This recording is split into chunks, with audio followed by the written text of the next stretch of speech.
আমার আল্লাহ বললেন যারা আমার প্রিয় বান্দা হবে তাদের এক নম্বর চরিত্র হচ্ছে ওয়াইবাদুর রহমানিল্লাযীনা ইয়ামশুনা আলাল আরদি হাওনা, তারা যেন দুনিয়ার মধ্যে শান্তির সঙ্গে বিচরণ করে।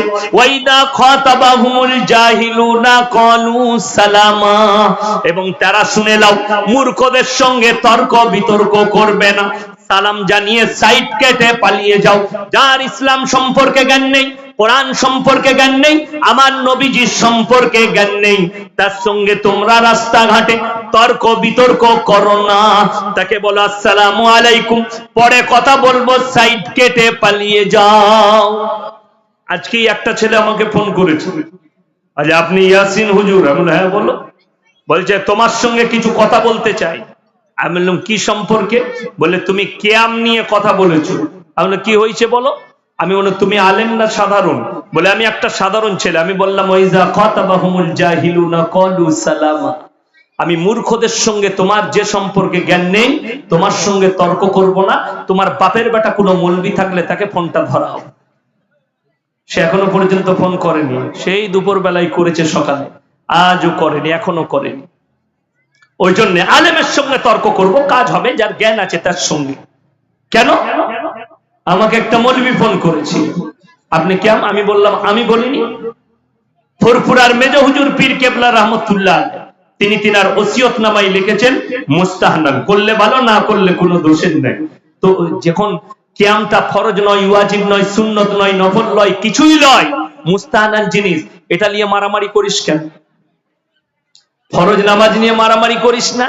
যেমন আমাদের দেশে দেখবেন খালি সোমবার না মঙ্গলবার শবে বরাত হবে, মঙ্গলবার না মঙ্গলবার শবে বরাত, ওরে আল্লাহ, গরুর গোশ আর হালুয়া আর রুটি, কি বললেন, ছড়াছড়ি, লে হালুয়া লে রুটি, ঠিক কি না? আপনাদের এখানে হয় না মনে হয়? না হয়, মাশাআল্লাহ করবে। 3 দিন আগে থেকে লাতি পুতাকে পয়সা দিয়ে দেয় কারা? দাদিরা দাদুরা। যাবে বোম ফাটাকা, তোর দাদু ঘুমিয়ে গেলে জেগে যাবে। সালা গ্রামে মনে হচ্ছে কারগিলের যুদ্ধ চলছে, দাম আর দুরুম, ফাটাম আর ফুটু। আমার ভাই একটা কথা ভাববেন, আপনি দেখবেন বহরমপুরে যখন দেওয়ালি হয়, অমুসলিম ভাইরা দেওয়ালিতে বোম ফাটাই না ফাটাই না? বোম ফাটায়। আমাদের দেশের মুসলমানরা শবে বরাতে বোম ফাটায়। তারা দেওয়ালিতে লাইটিং করে, মুসলমানরা শবে বরাতে লাইটিং করে। নামটা আলাদা, মালটা একই, পার্থক্য নাই। আরে সব থেকে বড় দুঃখ কি জানেন? শবে বরাতের রাতে আমাদের দেশে আবার আলাদা নামাজে আবিষ্কার হয়, হয় না? সাদা জামা, সাদা টুপি। আপনার কোথায়? বহরমপুর, কলকাতা, 24 পরগনা, আপনার হাওড়া, হুগলি, মেদিনীপুর, সাদা জামা, সাদা টুপি আর অতর লাগিয়ে রাতের বেলায় 1 ফিলাস চা করে নিয়ে চলে গেছে। ইমাম সাহেব মনে মনে করছে, আল্লাহ, এদিকে তো জীবনে মসজিদে দেখিনি, কারগিলের জুতোর মালগুলো এলো কোথা থেকে? এরা তো জীবনে আসেনি। বড় কষ্ট লাগে। আচ্ছা বলুন, ইমানদারির সঙ্গে বলবেন, শবে বরাতে কেউ যদি রোজা না রাখে গুনাহ আছে? গুনাহ আছে? এই জোরে বলুন, আছে? কে বললে আছে? শবে বরাতের রোজাটা নফল না ফরজ না ওয়াজিব না সুন্নত? নফল। নফল রোজা কেউ যদি না রাখে কোনো গুনাহ নাই, রাখলে নেকি আছে। জোরে বলুন সুবহানাল্লাহ। এই যদি কেউ বলে শবে বরাতের রোজা না রাখলে গুনাহ হবে, সেই লোকটা পাপী। বেদাত এই কথাটা। কেউ যদি বলে শবে বরাতের নামাজ পড়তেই হবে, আমাদের দেশে তো মাইকে এলান হয়, আসসালামু আলাইকুম, আগামীকাল একটা রোজা হবে, মায়েরা ভোরের বেলায় ভাত খাবে, আজ রাতের বেলায় নামাজ পড়বে।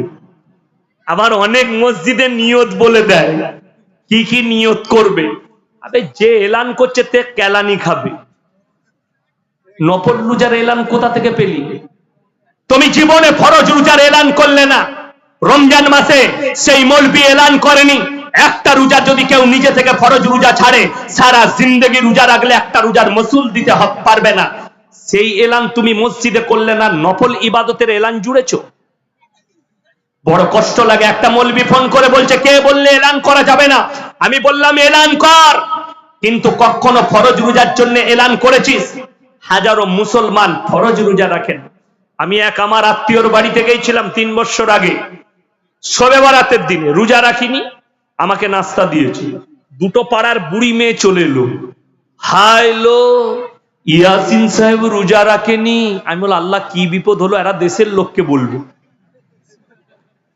আমি বললাম হ্যাঁ মা তোমরা রেখেছো? হ্যাঁ বাবা, জীবনে শবে বরাতের রোজা ছাড়ি না। আল্লাহ আলহামদুলিল্লাহ। আর রমজান মাসে? বলে বাবা রমজান মাসে 15টার বেশি পারি না। আমি তোমরা কেলানি খাবে আর আমি জান্নাতে যাব। যেহেতু আমি রমজানের ফরজ রোজা ছাড়ি না, তুমি 15টার বেশি করো না। বড় কষ্ট লাগে। ফরজ ইবাদতের মূল্য এদের নেই। বলে দিই সমাজ কোন জায়গায় পৌঁছেছে। জানাজার নামাজ হয়, মসজিদে এলান হয় জোহরের নামাজের পরে জানাজা হবে।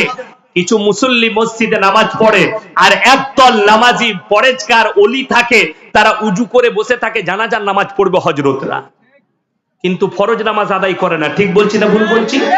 তাদেরকে জিজ্ঞেস করো, ফরজ নামাজ যদি কেউ নিজে থেকে ছেড়ে দেয়, আমার নবীজি সাল্লাল্লাহু আলাইহি সাল্লামের হাদিস, যার নামাজ নেই তার ইসলাম নেই। তুমি ফরজ নামাজ পড়লে না, ফরজে কিফা দিয়ে কেউ যদি জানাজার নামাজ ছেড়ে দেয় গুনাহ আছে? কোনো গুনাহ নেই। কিন্তু কেউ যদি ফরজ নামাজ ছেড়ে দেয় গুনাহ আছে না নাই? চোখের সামনে নামাজ হচ্ছে, আর তুমি যদি বলেন হুজুর আমি তো দোয়া দরুদ কিছুই জানি না, আরে কমপক্ষে সেই দিনে আমার ভাই ইমামের দেখে দেখে মাথাটা ঠুকেলে আমার আল্লাহ যদি কবুল করে, তো সব শিকার নিয়ত করে যদি নামাজ পড়িস আর মাথা ঠুকিস, যতদিন মাথা ঠুকবি না জেনে ততদিন নামাজের নেকিটা আমার আল্লাহ তোর নামায় আমলে দিবে। জোর বলুন সুবহানাল্লাহ।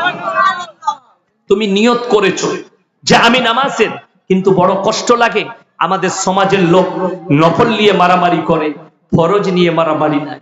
শবে বরাতে আপনি খানা করুন, কোনো অসুবিধা নেই। শবে বরাত শুনে নাও। তারপরে শবে বরাতের নামাজটা আমার মায়েরা যারা 365 দিন 5 ওয়াক্তের নামাজ পড়ে তার জন্য শবে বরাত। তার শবে বরাতের নামাজটা কাজে আসবে। তার শবে বরাতের রোজাটা যে রমজানের 30টা রোজা রাখে তার জন্য শবে বরাতের রোজাটা কাজে আসবে। যে পুরো বছর 5 ওয়াক্তের নামাজ পড়ে তার জন্য শবে বরাতটা কাজে আসবে। তুমি একদিনও নেই আর পুরো বছর নামাজে নেই, খালি মাল জুম্মার দিনে আসে, এই শবে বরাতের রাতে গিয়ে বলছে আমি জান্নাতে যাব। আবে কেলানি খাবি কবরে, এতটুকু পেরুবার রাস্তা পাবি না। আমার আল্লাহ রাব্বুল আলামিন সঙ্গে তুমি চালাকি করবে না, আমার আল্লাহ চালাক নয়। ওমা কারু ওমা কারাল্লাহ ওয়াল্লাহু খায়রুল মাকিরিন। তোমরা যদি মাক্কারি আর চালবাজি করে, আমিও চালবাজি করতে যাবি। আমাদের দেশে দেখবেন প্রত্যেকটা গ্রামে, বেশিরভাগ গ্রামে 27 রমজান পালন হয়, হয় না? হয় না? শবে কদর পালন হয়, সব লোক জানে। ওরে বাবারে, সেই দিনে আবার মেয়েরা আমাদেরকে ফোন করে, আচ্ছা ইয়াসিন ভাই ক রাকাত পড়বো? আমি বলি তুই সারা রাত চালাগা, ঘুমুই না। বলে তাই নাকি? হ্যাঁ, এমনি সারা রাত পর। বলে তুমি? আমি তো ঘুমাবো। কেন? আমি তোদের মতো মাক্কার নয়, মৌলবীরা তোদের মতো চালবাজ নয়, আমরা আল্লাহকে চাই। শোনো, রমজানুল মুবারকের মাসে কোন পৃথিবীর মুর্শিদাবাদে এত বড় বড় মাদ্রাসা আছে। চন্দ্রহাট বুখারীর মাদ্রাসা, চন্দ্রহাট থেকে চলুন জালিলিয়া, সুরুলিয়া, ওমরপুর থেকে শুরু করে মুর্শিদাবাদের যতগুলো বড় বড় মাদ্রাসার মুফতিরা আছে, বড় বড় মুফতি, তাদের কাছে ফতোয়া নিয়ে আসুন। আমি তাদের জুতোর মালা পরার লেগে রেডি আছি। আপনার গ্রামে পড়বো, কোন মুফতি আর কোন মৌলবি যদি বলে দিতে পারে 27 রমজানটা শবে কদরের রাত্রি, তার জুতোর মালা পরে শওকতের বেটা পশ্চিম বাংলায় বায়ান করবে ইনশাআল্লাহ। নিয়ে আসুন কোন বাপের বেটা মৌলবি আছে। কেউ পারবে না। কেন? কোন মৌলবি পারবে না, কোন মৌলবি বলবেই না আপনাকে। তারা সকলে জানে 27 দিনটা শবে কদরের দিন মনে করাটাই বেদাত। যদি বলেন তাইলে হুজুর কি করব? আমার ভাইয়েরা, আমার মায়েরা, বোনেরা শোনো, আমার আল্লাহ রাব্বুল আলামিন আমার নবী বিশ্ব নবীকে, আল্লাহর নবী সাহাবীরা বললেন ইয়া রাসূলুল্লাহ, ইয়া হাবিবাল্লাহ, আগেকার মানুষেরা 1200 বছর 1300 বছর বাঁচত, তাদের সমতুল্য আমাদের ইবাদত কি করে হবে? আমার আল্লাহ রাব্বুল আলামিন বললেন, হে আমার বিশ্ব নবী, ইন্না আনজালনাহু ফি লাইলাতিল কদর ওয়া মা আদরাকা মা লাইলাতুল কদর, লাইলাতুল কদরি খায়রুম মিন আলফি শাহর। আমি সারা বছরে এমন একটি রাত্রি দান করেছি যে রাত্রি ইবাদত করলে 1000 মাস অপেক্ষা বেশি নেকি পাবে। আমার ভাইয়েরা, আমার মায়েরা, বোনেরা, অনেক অনেক মুহাদ্দিসিন বলেছেন, কেউ কেউ বলেছেন পুরো বৎসরের মধ্যে লুকিয়ে আছে, কেউ কেউ বলেছেন রমজানুল মুবারকের মাসে বিজোর রাত্রিগুলোর মধ্যে লুকিয়ে রেখেছেন, কেউ কেউ বলেছেন 21 থেকে 29 পর্যন্ত, আর বেশিরভাগ মতামত দিয়েছেন তোমরা পুরো রমজান মাসের মধ্যে খুঁজে নাও। আমার ভাইরা, কারা পাবে শুনে নাও, যারা রমজান মাসে 30টা দিন যারা তাহাজ্জুদের নামাজ পড়বে তাদের জন্য সবে কদর, যারা পুরো বছর তাহাজ্জুদের নামাজ পড়বে তাদের জন্য সবে কদর। তুমি একদিনও নাই, খালি 27 রাত্রিতে এসে মাথা টুকছো, বলছো চালিয়ে দেবো। আবে আমাদের মতো মৌলবীরা বলে দিতাম মসজিদে ইমাম রাখার দরকার নাই, শুধু 27 রাত্রিতে পড়বি, এক রাত্রিতে 1000 মাস অপেক্ষা বেশি নেকি পাবি। তাহলে আবার ইমাম রাখার জেনে গেছিস যখন 27, আমরা মৌলবীরাও আর নামাজ পড়তাম না, ওই 27 রাত্রে চালিয়ে নিতাম, এক রাতে 1000 মাসের বেশি অপেক্ষা নেকি। বুঝতে পারেননি? কিন্তু আল্লাহ তো তা বলেনি। আমার ভাই শোনো, ওমা কারু ওমা করাল্লাহু আল্লাহু খায়রুল মাকিরিন, তোমরা যদি মাক্কারি চালবাজি করো, 27 ভিড় করবি, 25 মাল পেরিয়ে যাবে, খুঁজে পাবি না। কারা পাবে? যারা প্রত্যেকদিন তাহাজ্জুদের নামাজ পড়েছে তাদের জন্য সবে কদর। আমার ভাইরা সবাই নিয়ত করুন, রমজান মাসে প্রত্যেকদিন তাহাজ্জুদের নামাজ পড়বো ইনশাআল্লাহ। প্রত্যেকদিন তাহাজ্জুদের নামাজ রমজান মাসে কত সহজ বলে দিই তাহাজ্জুদ পড়া, আপনি অবাক হবেন, এত সহজ। আমাদের মায়েরা মসজিদে এলান হয় না রাত 1:30টার সময়, এরপরে উঠে পড়ুন, সাহারি রেডি করুন, আপনারা সাহারি খেয়ে নিন। রাত 1:30টায় হাঁকে না হাঁকে? হাঁকে। মায়েরা স্বামীকে উঠিয়ে দাও, উঠে পড়ুন, 1:30টা বেজে গেছে, আপনি তাহাজ্জুদ পড়লেন উজু করে, আমি খানা রেডি করি, খানা রেডি হয়ে যাবে, স্ত্রী তাহাজ্জুদ পড়ে নেবে, আধ ঘন্টা আগে সেহরি খেয়ে নেন, সাহরি খাওয়া হবে, সকলের তাহাজ্জুদ পড়া হবে, 30 দিন তাহাজ্জুদ পড়তে পারবেন। কিন্তু বড় কষ্ট লাগে আমাদের দেশে। আমার বর্তমানে সীতাভোগ মিহিদানা বিখ্যাত, শুনেননি? সীতাভোগ মিহিদানা বিখ্যাত। তবে একটা কথা বলি, অনেক লোক স্টেশন থেকে নিয়ে আসে, আসে না? আসে না? দেখবেন ওই রাস্তার ধারে দোকানগুলোই নিয়ে চলে আসে, দিয়ে এসে বলে পচা মাল ভরে দেয়, দিয়ে বলে একদম বাজেবে, বর্তমানের মিহিদানা ভালো নয়। আমি যে দোকানে বলবো সেই দোকানে কিনে খাবে।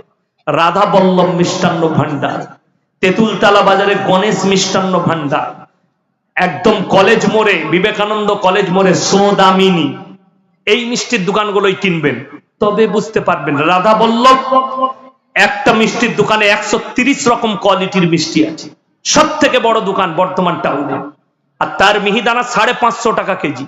মুখে দিবেন মিলিয়ে যাবে সঙ্গে সঙ্গে। তো আমাদের দেশে বর্তমানে জানেন একদিনও নামাজ পড়ে না, 27 রাত্রিতে 5 কেজি মিহিদানার সীতাভোগ নিয়ে চলে এসছে, এসে দিয়ে নামাজের পরে মসজিদে, লাও ভাই লাও, শালা মিহিদানা দিয়ে জান্নাতে যাবি, কেলানি খাবি কবর। মিষ্টি দিয়ে কোথা জান্নাত পাবি? মিষ্টিতে জান্নাত পেলে তো আমরা মৌলবীরা আগে পেয়ে যেতাম। বড় কষ্ট লাগে, ওটাই তো আমাদের দুঃখে। আপনি সহজে রাস্তা বার করতে চাইছেন, আমার আল্লাহ আপনার জন্য এত সহজ করেছে, আপনি সেই সহজ পেলেন না, কঠিন করে নিলেন। আপনি টাকার বিনিময়ে, মিষ্টির বিনিময়ে আপনি চাইছেন জান্নাত খরিদ করব, আল্লাহর কসম না। আমার আল্লাহ রাব্বুল আলামিন চলুন 3য় নম্বর আখলাকটা, মারাত্মক আখলাক বর্ণনা করেছেন, ওয়াল্লাযীনা ইয়াবিতুনা লিরাব্বিহিম সুজদান ওয়া কিয়ামা। আমার যারা প্রিয় বান্দা হবে তাদের 3য় নম্বর আখলাকটা শুনে নাও, তারা রাতের অন্ধকারে রাত জেগে কেঁদে কেঁদে আমার ইবাদতে রাত যাপন করে। সবাই রাত জাগরণ করব, জোরে বলুন ইনশাআল্লাহ। কখন? আপনি যদি মনে করেন আরে আমার ইয়াসিন ভাই বলে দিয়ে চলে গেল সারা রাত তাহাজ্জুদের নামাজ পড়বি, রাত 10টার সময় 9টার সময় বউকে বললে এক ফিলাস চা দে, তো 1 ফিলাস চা দে, আপনি চাটা নিয়ে মসজিদে চলে গেলেন, ইমাম সাহেব বললে কি ব্যাপার? বলে সারা রাত হুজুর বলে গেছে নামাজ পড়বো, তুই কেলানি খাবি, হুজুরও কেলানি খাবে। সারা রাত নামাজ নয়, বিসমিল্লাহ, আলহামদুলিল্লাহ,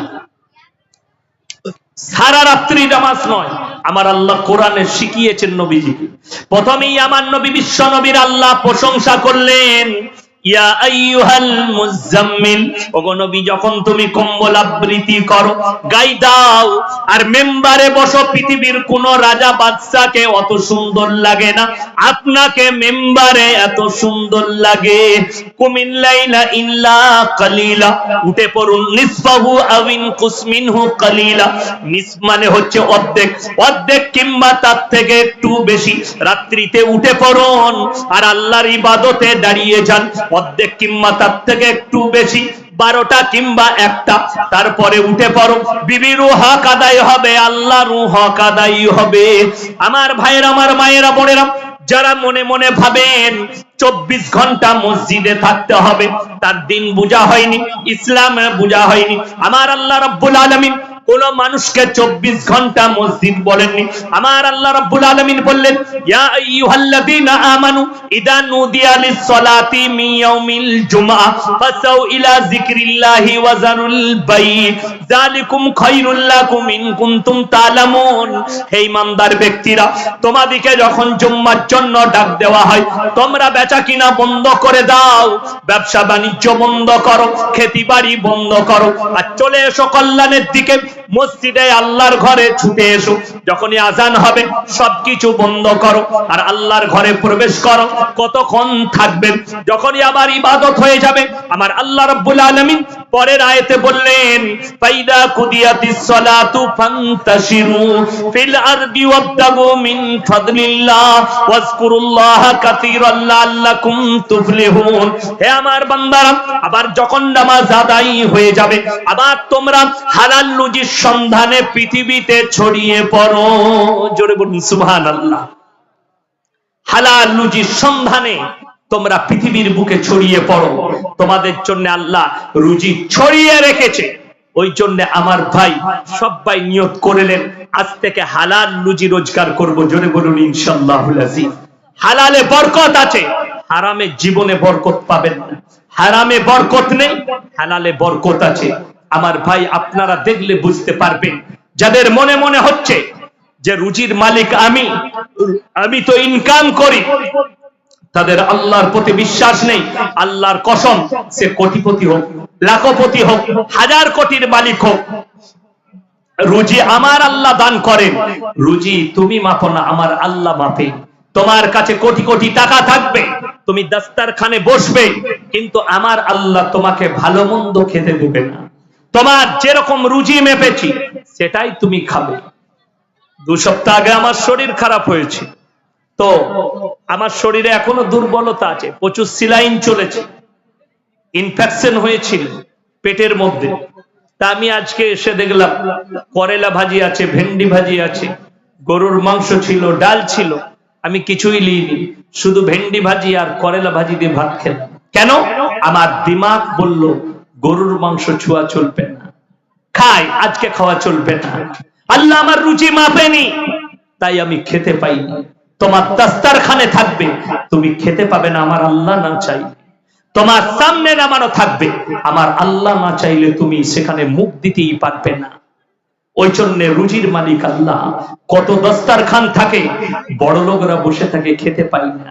আপনারা দেখেননি জলসাতে একটা গরিব মানুষ আসে, একটা বড় লোক আসে। বড় লোককে যখন মিষ্টি দেওয়া হয়, সে বলে আমার সুগার আছে। বড় লোককে যখন একটা ভালো ফল দেওয়া হয়, বলে এটা আমার জন্য চলবে না। কিন্তু একটা গরিব মানুষ এক দাঁত থেকে বিসমিল্লাহ বলে সবটাই খেতে পায়। তাকে সিজদায় পড়ে আল্লাহর কাছে শুকর আদায় করা দরকার, যে আল্লাহ তুমি আমাকে সবটা খেতে দিয়েছো, এটাই তোমার শুকর আদায় করছি, এবং সুস্থ রেখেছো। জানেন সব থেকে দামি আল্লাহর নিয়ামত হচ্ছে সুস্থতা।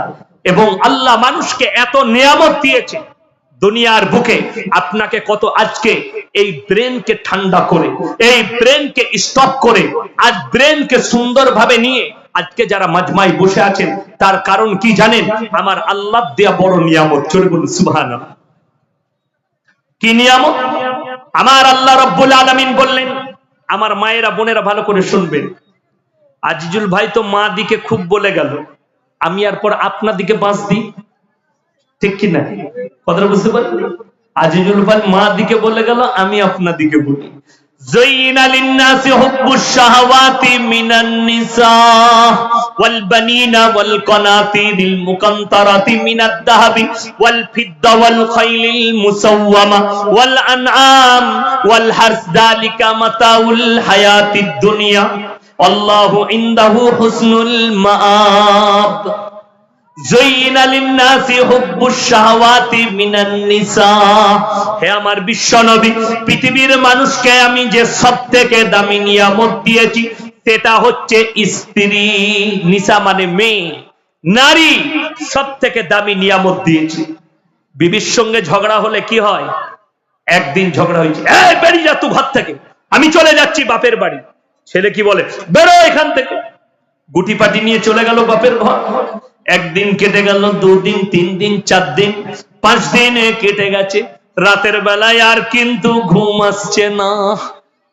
রাত 12টার সময় খালি বউকে মিস কল মারছে ফিচিক ফিচিক করে বউ মিস কল মারছো কেন ওইরকম করে রাগ করছো কেন মাল একদম ঠান্ডা 5 দিন মিজাজ দেখাচ্ছিলি যে কেন বিবি আল্লাহ এত বড় নিয়ামত দিয়েছে যাদের বউ থাকতে বউ মারা গেছে তাদেরকে জিজ্ঞেস করো আল্লাহর কত বড় নিয়ামত 4টা বেটা থাকবে 4টা বৌমা তারা বলবে আব্বা অসুবিধা নেই আমরা খিদমত করব আরে বুকা সব খিদমত করবি তোর বউরা সব করবে কিন্তু রাতের বেলায় অন্ধকারে রাত 10টার সময় তোরা বিবিকে নিয়ে ঢুকে পড়বি এক কোণে বুড়ো মানুষ এক জায়গায় কোণের ঘরে পড়ে থাকবে রাত্রে যদি কারেন্ট চলে যায় আর প্রস্রাব লাগে বিছানায় মুততে হবে না হলে ঘরের কোণে আর বিবি যদি থাকতো আপনাকে চিন্তা করতে হবে না বাইরে যেতে হবে না বালতিটা এনে দিচ্ছি বালতিতে মুতে স্লিপচিটা এনে দিচ্ছি স্লিপচিতে মুতে দেখবেন অনেক ছেলের অ্যাক্সিডেন্ট হয়ে হোক যে কোনো কারণে পা ভাঙে না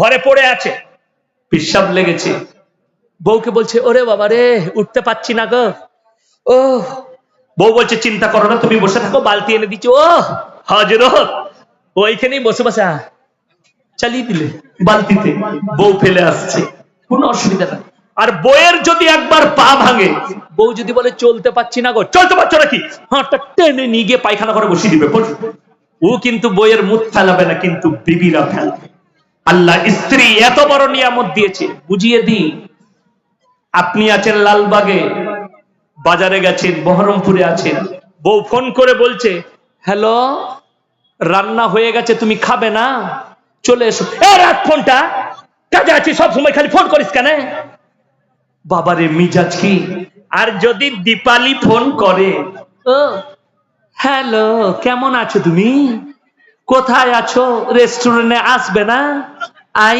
লাভ ইউ বাবারে বহরমপুর থেকে 30 কিলোমিটার কথা বলছে পেরেশানি নাই আর বউয়ের সঙ্গে 1 মিনিট কথা বলতে হলেই বিরক্ত এটার নাম হচ্ছে কিয়ামতের আলামত মানুষ পরকীয়াকে সম্মান দিবে কিন্তু নিজের বিবিকে সম্মান দিবে না এটা কিয়ামতের আলামত আর বহু নারী পরকীয়ায় জড়িয়ে যাবে এটার কারণে শুনেলেন আমরা কেউ বাড়ি থেকে বের হলে শুনেলেন আমি বলে যাই আমার নবীজি সাল্লাল্লাহু আলাইহি সাল্লাম সফরে বেরুলে বিবির কপালে চুম্বন দিতে আর আমাদের দেশে ছেলেরা আমি আসছি রান্না করে রাখবি বলে বেরিয়ে গেল হারামখোর আরে বুকে জড়িয়ে বিবিকে কপালে একটা চুম্বন দাও বাজারে যাচ্ছ ব্যবসায় যাচ্ছ তুমি যতক্ষণ ব্যবসায়ী থাকবে তোমার কথা তোমার কপালে চুম্বনের কথা মনে পড়বে আর তোমার জন্য ভালোভাবে রান্না করে রাখবে আর তোমার চুম্বনের কথা ভেবে সেই বিবির দিমাগ আর কোনো দিকে খেলবে না নিজের স্বামী ছাড়া তুমি পরকীয়া করছো তোমার বিবিকে তুমি সময় দাও না ভালোবাসা দাও না তোমার বিবিও পরকীয়ায় জড়িয়ে যাবে এটা বেরেনে রেখে দাও যে পুরুষরা পরকীয়া করেন তাদেরকে অনুরোধ করব তোমার বিবি যদি তোমার চোখের সামনে পরকীয়া করে তুমি কি মেনে নিতে পারবে যে কোনো পুরুষ একজন হাত তুলে বলুন আমি মেনে নিতে পারবো কেউ পারবে না কোন পুরুষ পারবে না তারা যদি স্ত্রীর পরকীয়া দেখে স্ত্রীকে মার্ডার করে ফেলে ঠিক কি না অনেক সময় মার্ডার হয়ে যায় স্ত্রীকে তালাক দিয়ে দেয় পরকীয়া দেখার পরে তুমি তোমার স্ত্রীর পরকীয়া মানতে পারবে না তোমার পরকীয়া তোমার স্ত্রী কি করে মেনে নিতে পারবে তুমি কি করে অন্য মেয়ের সঙ্গে সম্পর্ক করো বড় কষ্ট লাগে না বিবি হচ্ছে সবথেকে দামি নিয়ামত যায়িনা লিন-নাসি হুব্বুশ শাহাওয়াতি মিনান নিসা ওয়াল বানিনা ওয়াল কানাতিরিল মুকান্তারাতি মিনাদ-যাহাবি ওয়াল ফিদ্দা আর আমি তোমাদেরকে দিয়েছি তোমাদের সন্তান সন্ততি সোনা রূপা, তোমাদের সওয়ারির জন্য দিয়েছি ঘোড়া, তোমাদের জীবন ব্যবস্থার জন্য যতগুলো প্রয়োজন আমি আল্লাহ অতগুলো নিয়ামত দিয়ে তোমাদেরকে ঢেকে দিয়েছি। জোরে বলুন সুবহানাল্লাহ। ওই জন্য কোরআনে আছে ইন্না জাআলনা মা আলাল আরদি যিনাতাল লাহা লিনাবলুয়াহুম আইয়ুহুম আহসানু আমালা। হে আমার বিশ্ব নবী, এই গোটা পৃথিবীটাকে সুসজ্জিত করেছি আমার বান্দা বান্দির জন্য। আমি খালি একটা জিনিস চাই, আইয়ুকুম আহসানু আমালা, তাদের কাছ থেকে খালি ভালো আমলটা চাই। সকলে নিয়ত করেন আজ থেকে ভালো আমল করব। জোরে বলুন ইনশাআল্লাহ। আমার ভাই, আমার মায়েদিকে বলবো তোমরা নামাজি হও, মুসল্লি হও, দিনদার হও, হালাল পথে চলনে वाला হও। আমি যুবক ভাইদিকে বলবো বেঈমান কাফেরদের আখলাক নিও না। আজকে কষ্ট এক জায়গায়, আজকে মুসলমান নিজের আখলাক ছেড়ে বেঈমান কাফেরদের আখলাকে আকৃষ্ট হচ্ছে। এই মাসটা কি চলছে? ফেব্রুয়ারি, ঠিক কিনা? এরপরে কি আসবে? মার্চ, তারপরে আসবে এপ্রিল। মার্চ চলছে না, এরপরের মাসের নাম কি হবে? এপ্রিল। এপ্রিল মাস আসবে। আমার বহু যুবক যুবতী যারা